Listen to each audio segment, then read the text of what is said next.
The biggest projects right now, there are three. One is the collaboration with Bill Munns here and his work on the Patterson Gimlin film.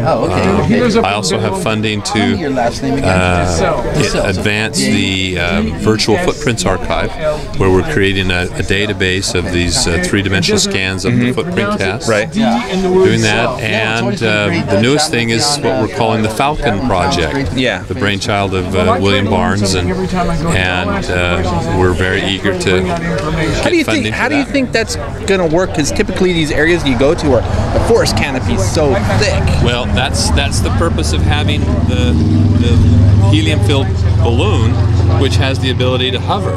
Right. Because even though the forest canopy is thick, when you're looking down on trees, most trees don't invade one another's space. The trees of the canopy.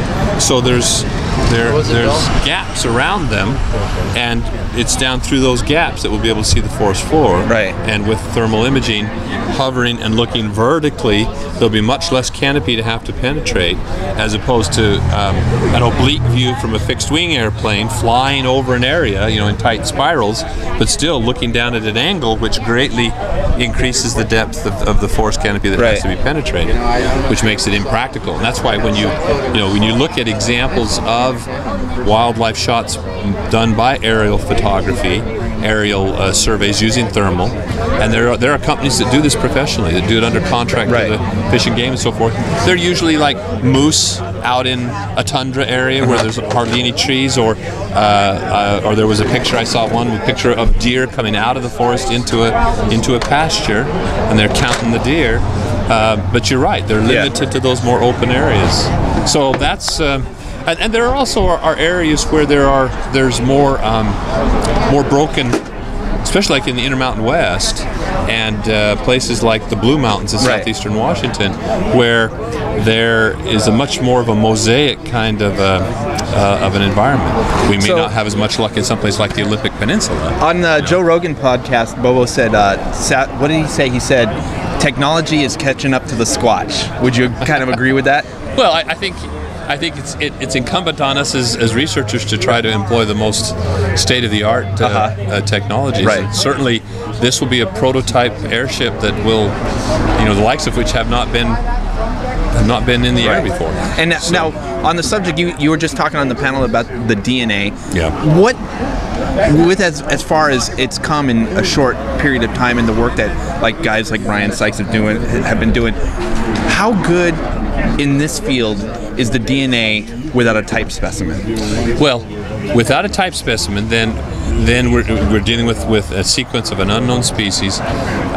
We can still generate a sequence and then compare that sequence to known species, and thereby establish that this unknown falls within the family tree here. It's closest to these species of animal. So you're very cautious about when you speak about what you say, because you must be taken out of context a lot. Sure. So have you ever said, this animal, is there enough now for you to say, I 100% believe that there's enough evidence to support the existence of this animal today? Well, I wouldn't be justified to say 100. I could say I believe 100%, but then I've stepped out of the scientific circle. I've taken off my scientist cap, and I'm speaking as an individual with an opinion based on whatever. But so scientifically, no, I would never say 100% because I acknowledge first and foremost that a type specimen is required. Now the question is, there have been discussions in the literature about whether or not we've reached a stage in science, in conservation, that in the case of rare and endangered species, do we really want to kill an individual in order to establish that type specimen, or can we, do we have enough confidence in our DNA technologies that we can use a DNA voucher specimen to establish that? Now, maybe Bigfoot will be the first test case of that philosophy, and I think that would be really great to bring that discussion to the fore. So, and in light of all these rumors, you know, a few people have already come out, and again, they are rumors, have said that most likely it derived from Homo sapiens some time ago. And then these, there's nothing that can, at this point in time, does that suck for guys like us who really wanted to see Gigantopithecus? No, it doesn't, because, well, first of all, to allow such a rumor, to promote such a rumor, is premature and unprofessional. Right.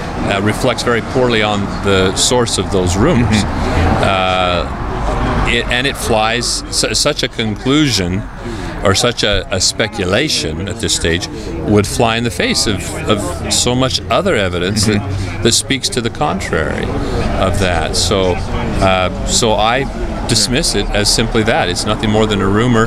It's a baseless rumor, and operate. My null hypothesis is based on the evidence which is at hand and is available for others to scrutinize. And that evidence, a lot of it has been collected and put in papers that I've seen. And your website is what right now?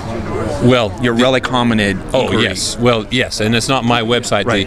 The journal is the Relic Hominoid Inquiry, which is a peer-reviewed, refereed journal, an online free access journal that provides a venue for manuscripts of research, of book reviews, of editorials, of commentaries, essays, you know, the historical essays and so on. And so that's at it's hosted by the Idaho State University server, so it's www.isu.edu/RHI.